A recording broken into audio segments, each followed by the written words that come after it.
आपको शायद पता नहीं है, लेकिन आपको ब्रह्मचर्य के नाम पर पागल बनाया जा रहा है। और ऐसा मैं इसीलिए बोल रहा हूं क्योंकि आप कितने भी वीडियो ब्रह्मचर्य के नाम पर देख डालो, आपको सलूशन नहीं मिलने वाला। और ऐसा इसलिए है क्योंकि हर वीडियो की शुरुआत होते ही उसमें ब्रह्मचर्य का पालन कैसे करें, ये बातें होना शुरू हो जाती है। लेकिन कोई भी सबसे पहले ब्रह्मचर्य का असली मतलब क्या है, ये बताने से शुरुआत करता ही नहीं है। उसने पहले से ही ब्रह्मचर्य की एक गलत डेफिनेशन अपने दिमाग के अंदर बिठा कर रखी है, क्योंकि वो सोचता है कि आपको भी पता है। और वो डेफिनेशन है नो सेक्स नो मास्टरबेशन, जो कि एक कलर डेफिनेशन है। तो फिर ब्रह्मचर्य का असली मतलब क्या है? इस वीडियो को एंड तक देखना, क्योंकि ये वीडियो आपकी ब्रह्मचर्य के ऊपर आखिरी वीडियो होने वाली है। अगर आप हमारे चैनल पर नए हैं तो हमारे चैनल को सब्सक्राइब करें और बेल आइकॉन का बटन दबाएं, ताकि आपको आने वाली वीडियो सबसे पहले देखने को मिले। चलिए शुरू करते हैं। ब्रह्मचर्य का मतलब क्या होता है? क्या ब्रह्मचर्य धारण करने से ताकत और सहन शक्ति बढ़ जाती है? एक पाठक संस्कृत भाषा में ब्रह्म शब्द का अर्थ होता है परमात्मा या सृष्टिकर्ता, और चर्य का अर्थ है उसकी खोज, यानी आत्मा के शोध का अर्थ है ब्रह्मचर्य। आम भाषा में ब्रह्मचर्य को कुंवारेपन या सेक्स से दूरी रखना माना जाता है। आध्यात्मिक दृष्टिकोण से भी माना गया है कि मन, कर्म और विचार से सेक्स से दूर रहना ब्रह्मचर्य है। मेडिकल साइंस ही नहीं, बल्कि पुरातन ज्ञान भी नहीं कहता कि ब्रह्मचर्य का मतलब वीर्य इकट्ठा करना है। चरक संहिता, सुश्रुत संहिता, काम सूत्र और अष्टांग हृदय में भी ऐसा कुछ नहीं बताया गया है। कुछ लोग इस गलत धारणा में रहते हैं कि सेक्स से परहेज करना स्वास्थ्य व खुशी के लिए अच्छा है। वे अपनी तथाकथित ऊर्जा को सेक्स संबंधों से परहेज रखकर सुरक्षित रखने की कोशिश करते हैं।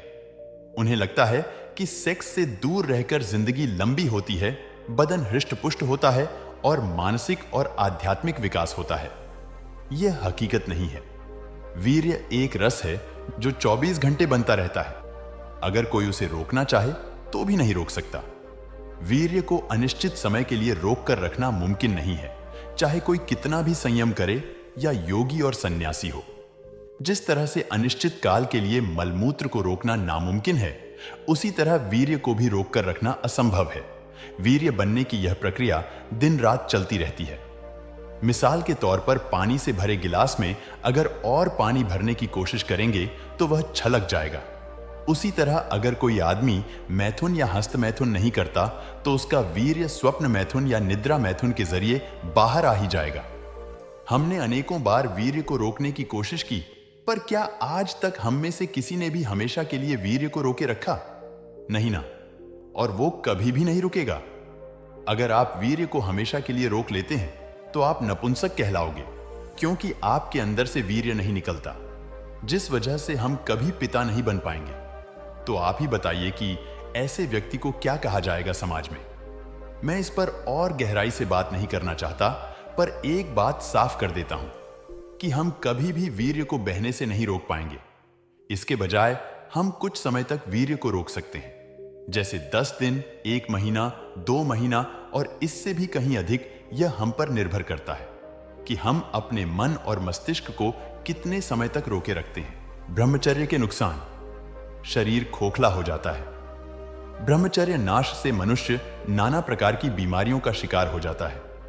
हमने देखा है कि जब भी हम सेक्स या हथमिथुन कर लेते हैं तो हमें अंदर से कमजोरी महसूस होने लगती है, और वही कमजोरी हमें बीमार करती है।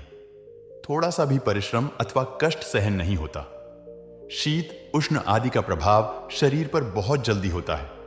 स्मरण शक्ति कमजोर हो जाती है। संतान उत्पन्न करने की शक्ति नष्ट हो जाती है। संतान होती भी है तो दुर्बल एवं अल्पायु होती है। मन अत्यंत दुर्बल हो जाता है। संकल्प शक्ति कमजोर हो जाती है। स्वभाव चिड़चिड़ा हो जाता है। जरा भी प्रतिकूलता सहन नहीं होती। आत्मविश्वास कम हो जाता है। काम करने में उत्साह नहीं रहता। शरीर में आलस्य छाया रहता है। चित्त सदा सशंकित रहता है। मन में विषाद छाया रहता है। कोई भी नया काम हाथ में लेने में भय मालूम होता है। थोड़े से भी मानसिक परिश्रम से दिमाग में थकान आ जाती है। बुद्धि मंद हो जाती है। अधिक सोचने की शक्ति नहीं रहती। असमय में ही वृद्धावस्था आ घेरती है और थोड़ी ही अवस्था में मनुष्य काल के गाल में चला जाता है। अगर आप में इनमें से कोई भी लक्षण दिख रहे हैं तो सावधान हो जाइए, क्योंकि आपका शरीर अब उतना वीर्य नहीं बना रहा है जितना आप वीर्य को बहा रहे हैं। ऐसे में हमें क्या करना चाहिए? चलिए जानते हैं इन सभी समस्याओं से कैसे छुटकारा मिलेगा। पर उससे पहले हम ब्रह्मचर्य का पालन करते हैं तो हमें क्या क्या फायदे हो सकते? मान्यता है कि ब्रह्मचर्य के पालन से स्त्री हों यो पुरुष, उनके सौंदर्य में वृद्धि होती है। गृहस्थ जीवन जीते हुए भी पुराने समय में लोग ब्रह्मचर्य के नियमों का पालन करते थे। यही कारण था कि वे लंबे समय तक युवा और ऊर्जावान बने रहते थे। मिलती है लंबी उम्र। ब्रह्मचर्य के पालन से शारीरिक बल बढ़ता है, स्किन में ग्लो आता है, बीमारियों से लड़ने की शरीर की क्षमता में वृद्धि होती है, मौसमी बीमारियां जल्दी से परेशान नहीं।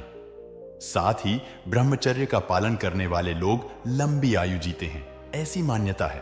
प्रोफेशन में लाभ। ब्रह्मचर्य का पालन करने वाले या उसके नियमों को मानने वाले लोग अपनी प्रोफेशनल लाइफ में भी अच्छा परफॉर्म करते हैं। उनके शरीर में हर समय एनर्जी बनी रहती है और मन प्रसन्न रहता है। अपनी बात प्रभावी तरीके से रखने की कला स्वतः विकसित होने लगती है। मेंटल हेल्थ के लिए फायदेमंद। मान्यता है कि ब्रह्मचर्य का पालन करने वाले लोग मानसिक रूप से बहुत मजबूत होते हैं। उन्हें जीवन के उतार चढ़ाव दिमागी रूप से तोड़ नहीं पाते हैं। इनका मन बलवान होता है और कायरता इनसे कोसों दूर रहती है। निराशा और अवसाद जैसे रोग इन पर जल्दी से असर नहीं डाल पाते। ब्रह्मचर्य के कुछ नियम है जो ब्रह्मचारी साधक, जिनका किसी भी कीमत पर ब्रह्मचर्य पालन का दृढ़ निश्चय है, उनके लिए कुछ उपाय। ऐसे वीडियोस, किताबें या फोटोज से दूर रहें जो विकारी इच्छाएं या आवेग उत्पन्न करते हैं। किसी भी व्यक्ति के लिए विषय विकारी कल्पना में लिप्त न हो, और अगर ऐसा हो जाए तो तुरंत प्रतिक्रमण करके उसे मिटा दें। विपरीत लिंग के लोगों की संगति टालें। दृष्टि मिलाने से बचें। किसी भी कीमत पर स्पर्श तो करना ही नहीं चाहिए। विषय विकारी बातें नहीं करनी चाहिए, और कोई करता हो तो उससे दूर रहना चाहिए। ऐसी परिस्थितियों से बचें जो विषय विकार को बढ़ावा देती हैं। मन में विषय का विचार आया कि तुरंत उसे प्रतिक्रमण करके धो देना। मन से दोष हो तो उसका उपाय है, परंतु वर्तन और वाणी में कभी नहीं आना चाहिए। प्योरिटी होनी चाहिए। जिन्हें ब्रह्मचर्य पालन करना है उन्हें यह ख्याल रखना चाहिए कि कुछ प्रकार के आहार से उत्तेजना बढ़ जाती है, वह आहार कम कर देना चाहिए। चर्बी वाले आहार जैसे कि घी, तेल वगैरह नहीं लेने चाहिए। दूध भी कुछ कम लेना चाहिए। दाल, चावल, सब्जी, रोटी वगैरह आराम से खाओ और उस आहार की मात्रा कम रखना। जबरदस्ती मत खाना। यानी आहार कितना लेना चाहिए कि नशा न चढ़े। रात को ज्यादा खाना ही नहीं चाहिए। खाना हो तो दोपहर में खाना। रात को यदि ज्यादा खा लिया तब तो वीर्य का स्खलन हुए बिना रहेगा ही नहीं। कंदमूल जैसे कि प्याज, लहसुन, आलू वगैरह नहीं खाना चाहिए। सत्संग के वातावरण में ही रहना चाहिए। बाहर का कुसंग नहीं छूना चाहिए। कुसंग वही जहर है। कुसंग से दूर रहना चाहिए। कुसंग का असर मन पर, बुद्धि पर, अहंकार पर, शरीर पर होता है। एक ही वर्ष के कुसंग का असर 25 वर्ष तक रहता है। शरीर, इंद्रियां, मन और बुद्धि के बल की। यह बल प्राप्त होता है वीर्य की रक्षा से। इसलिए सब प्रकार से वीर्य की रक्षा करना ही ब्रह्मचर्य व्रत का पालन करना कहा जाता है। अतः बालकों को चाहिए कि न तो ऐसी कोई क्रिया करें, न ऐसा संग ही करें, तथा न ऐसे पदार्थों का सेवन ही करें जिससे वीर्य की हानि हो, जैसे चाय, कॉफी, तंबाकू आदि का सेवन। सिनेमा में प्रायः कुत्सित दृश्य दिखाए जाते हैं, इसलिए बालक बालिकाओं को सिनेमा कभी नहीं देखना चाहिए, और सिनेमा थिएटर में नट नटी तो कभी बनना ही नहीं चाहिए।